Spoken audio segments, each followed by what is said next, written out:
Finally বন্ধুরা গাড়ি ready হয়ে গেছে। জাস্ট খালি ডিআরএলটা জাস্ট দেখো দাদা, একটু চেঞ্জ করো তো ডিআরএলটা হালকা মাঝে মধ্যে দেখাই আমাদের। ওয়াও,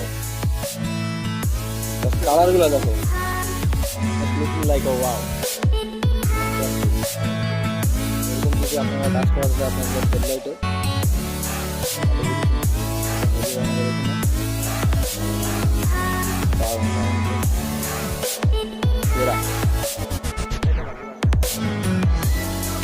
এই রেড আইসটা না এখন লাইন হচ্ছে।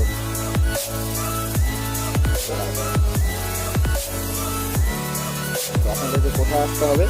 আপনাদের আসতে হবে Shiv automobile ex doctor airport আমাদের ওয়ার্কশপ। এটা ওই যে সেই মেন রোড, একদম ইস্টার্ন বাইপাস থেকে ওই রোডটা দেখা যাচ্ছে না দূরে, বাট ওইটা হচ্ছে রোড। ওখান থেকে এখানে আসতে হবে।